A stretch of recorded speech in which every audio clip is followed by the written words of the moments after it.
আসসালামু আলাইকুম প্রিয় শিক্ষার্থীরা, আশা করছি সবাই ভালো আছো। আজকে আমি একটা সতর্কতামূলক ভিডিও বানাবো, যেটা হচ্ছে এইচএসসি 27 ব্যাচের জন্য।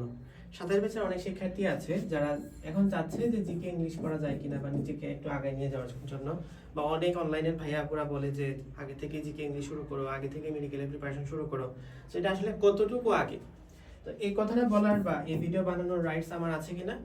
আমি বাংলাদেশে বলা যায় যে আগের ব্যাচের সাথে অ্যাডমিশন কোচিং শুরু করার জন্য যে কয়েকজন পথিকৃত মানুষ ছিল, তার মধ্যে একজন, যাকে দেখে এই প্রচলনটা শুরু হয়েছে যে আগের ব্যাচের সাথে মেডিকেল প্রিপারেশনটা শুরু করা উচিত, ব্যাপকভাবে শুরু হয়েছে।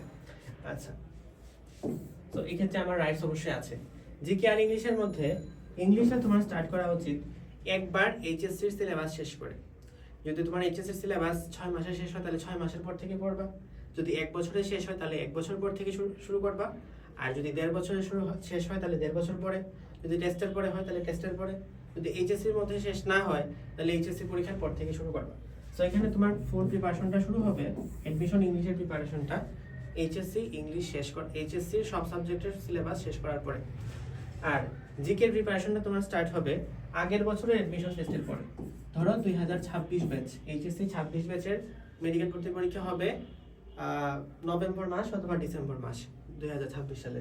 তোমার জিকে প্রিপারেশনটা নভেম্বর বা ডিসেম্বরের পর থেকে শুরু হবে জিকের জন্য। তুমি মনে করো না যে জিকে বা ইংলিশে এখন পড়তেছো না, পরে পড়তে পারবা কিনা বা প্রিপারেশন নিতে পারবা কিনা। তুমি যদি জিকে ইংলিশের প্রতি এখন ফোকাস দিতে যাও, তোমার কি ফিজিক্স, কেমিস্ট্রি, বায়োলজি, ম্যাথ, এই 4 সাবজেক্ট তুমি কখন পড়ো? এগুলো হচ্ছে তোমার আগে। এখন পরীক্ষার সামনে তোমার হচ্ছে ইয়ার ফাইনাল আছে, সামনে তোমার প্রি টেস্ট আছে, টেস্ট আছে, আর অনেক কিছু আছে। হাফ ইয়ারলি তো সব কলেজে হয় নাই। তো এত কিছু তোমার সিলেবাস শেষ করা বাকি।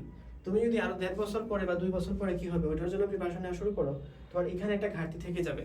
যে ঘাটতি এখন যদি তুমি এখানে ঘাটতি রেখে যাও, পরবর্তীতে অ্যাডমিশন টেস্টে তুমি এটার মধ্যে যত ফোকাসই দাও না কেন, এইটা তো তোমার ইনশিওর হচ্ছে না। তোমার ফিজিক্স, কেমিস্ট্রি, বায়োলজিতে কিন্তু 70 মার্ক, এটার মধ্যে 30 মার্ক হইলো 25 মার্ক আসলে, আর 5 মার্ক তো মানবিক গুণাবলী। সো এইটা তোমার মেইন জিনিস। এটা যদি তুমি না পারো, এখানে যদি তোমার ভুল যায়, তাহলে কিন্তু তোমার চান্স মিস হওয়ার সুযোগ থাকে।